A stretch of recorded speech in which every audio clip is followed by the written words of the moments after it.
Hello everyone, this is seller newsletter number 3 for the spring 2026 sale. Okay, so the first thing that we go over is how to get paid. So this is a question that comes up a lot. So basically we offer two different options for getting your consignment check. The first option, that is the default. So if you don't tell us anything, this is what we are going to assume. Is getting a paper check in the mail. Now we send that out the week after the sale. We do ask that you allow us up to 3 weeks to send that out, just in case something crazy happens. It never takes that long, but just have that in the back of your mind. So we send that out late in the week after the sale, and that will come to the address that is in your consignor workstation. So a couple things with that. First off, if you're opting to stick with a paper check and not elect a different option, make sure that your consignor address is correct in your consignor workstation. Also, keep in mind that checks have been, the last couple sales, it has not been uncommon for checks to take up to 3 weeks to arrive to the seller. So be aware of that. It's just kind of the reality of the current situation, especially we've noticed it a lot with folks who have more rural addresses. So be aware of that it may take a while.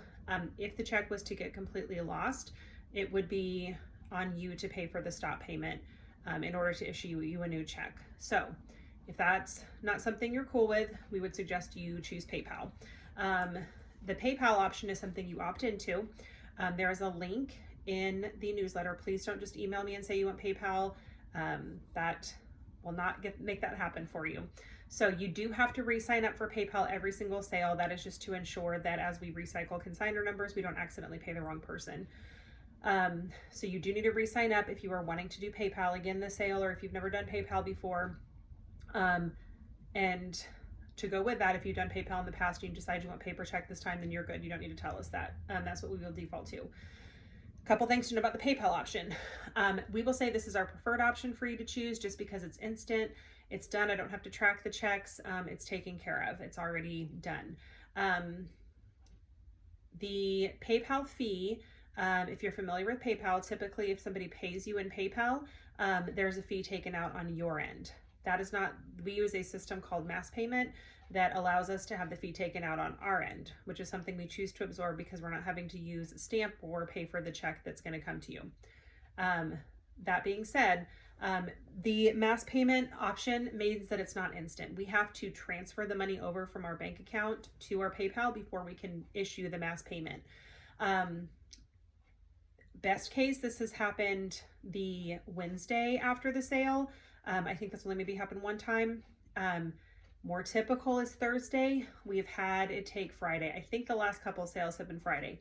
For whatever reason, that process has gotten pokier, so just be aware of that. For a lot of, if your check arrives right away, some people are getting their paper checks the same time that people are getting paid through PayPal. So speed is not necessarily going to be faster with PayPal, but you don't have to worry about the check getting lost in the mail, or it taking 3 weeks to arrive. We pay that PayPal payout just as soon as we can. So those are your options. All right, a couple of kind of random additional notes. This one's pretty quick. If you are, especially if you're a new seller, if you haven't done it for a few sales, please make sure that you are reading the information on the website. So if you go to sellers, you can click through the arrows on the bottom of each page. It is your responsibility to understand the expectations for the sale. We do have a uniform way that we want clothing prepared. We have some requirements as far as how to prep other items. Please make sure you are reading those, because we don't want to have to pull your items because you didn't prepare them properly. If you have any questions, if you're feeling overwhelmed, please shoot us a message so we can help. The newsletter should help with that. New sellers also should have already, or should be getting, a new seller packet in the mail that hopefully will give you some guidance with that as well. A couple just quick tips as we're kind of starting to get a little closer to crunch time. So one tip I give is, with clothing items, is to sort to your clothing sizes first. Good gracious. So first, separate by gender because we have a boys rack and a girls rack, and then separate by size. And so the reason you do that is because it auto-populates the category and the size when you are entering items. So that way, if you have a stack of clothing, that's a couple less fields that you have to fill out. It also will help you on the back end that you don't have to resort your items later. Another thing, and this is from very personal experience, is if you're bringing a large number of items, I highly suggest doing it kind of in chunks, maybe like a couple totes at a time. And the reason I say this is because my very first time selling, I had 3 kids, had never sold before, and I had a ton of stuff. And I thought I would enter all of the items first and then tag them all. And what happened is when I went to start tagging them, I couldn't find the items that I meant for that tag to apply to. It just created a bunch of work for myself.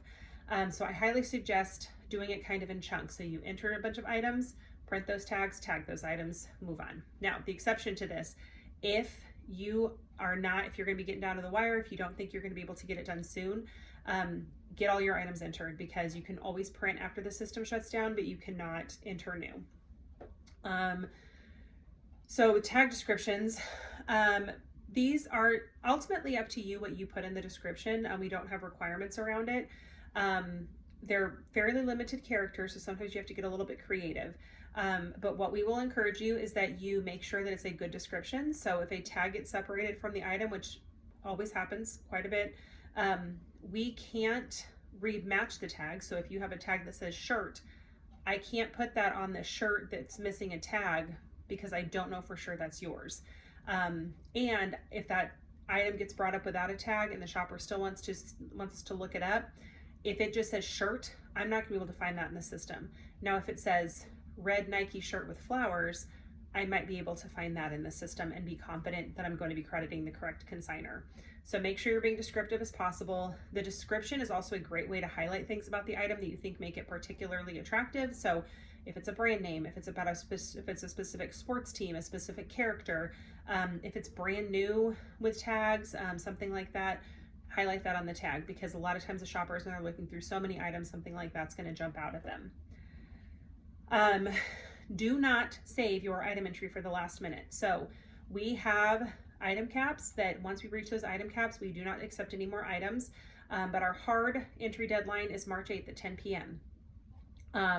You are still able to print tags after the system shuts down. You cannot enter new and you cannot edit.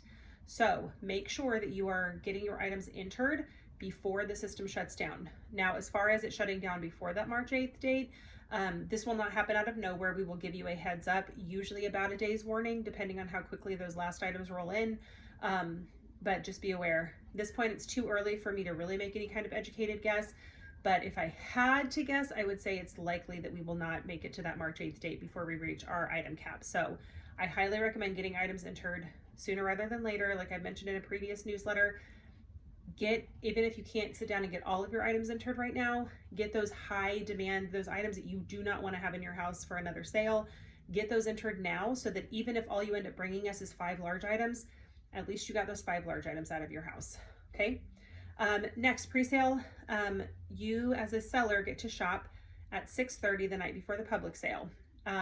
However, volunteers get to shop before you do. So if you want to be able to shop with those volunteers, you need to volunteer for a shift. That can be done right through your consignor workstation. You don't need to set up a separate volunteer account. So take a look at those shifts and see if any work for you. Some of the shifts have already filled. So if you're wanting to volunteer, I suggest taking a look at that sooner rather than later. If you volunteer, you are then able to share your seller pass with somebody else. So most of our volunteer shifts are 4 hours, and that's what gets you in at that 5:30 shopping time. Something that we trialed last time, and honestly, it wasn't super popular, but we're going to give it another shot this sale, is a 2-hour work shift option. We are only making this available to sellers, and it would allow you to shop at 6 p.m. So you would get in after all the other volunteers, but you would get in before the other sellers if you work a 2-hour shift. There's just a limited number of those that are offered, but if there's another spot you think you might want to work in a 2-hour, talk to me, because we might be able to make it work, but it doesn't really work at all times. So long story short, volunteer if you can, because It'll make you a better seller. It will help your stuff sell, and it's fun. People who volunteer with us tend to enjoy it. So couple more quick things. If you have not made a drop-off appointment, you need to do that. Everybody needs a drop-off appointment. Remember that they are set up in 15-minute windows, but you should plan for about 30 to 45 minutes of time that it takes to put away your items, depending on how many items you have. There's volunteers available to assist you, and everything's labeled, but we just do not have the manpower to put out items for over 200 consigners. It's just not something that we have the manpower for. We do have a drop and run option. We did increase the fee for that this year because frankly, we just had so many people that were starting to choose that option, and we just don't have the ability to do it. And so we increased the fee on that. And we are going to be limiting the number of people who can select the drop and run option. So be aware of that. You can find that on the website.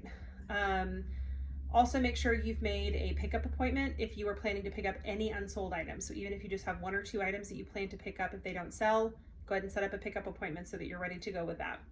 If you can't pick up, consider donating all your unsold items. I talked about in the last newsletter, those all stay local. We have some awesome organizations that we partner with for that. If you're wanting your items back, you are welcome to send somebody to pick up your items. Just make sure that they're prepared for what the process is, and just make sure that it's understood that if they miss some of your items or whatever, that's for you to take up with them. So be aware of that. Okay, I think that's everything. If you have just recently registered, make sure that you are reading the previous newsletters to make sure you're up to date on all that. As always, let us know if you have any questions. Thanks.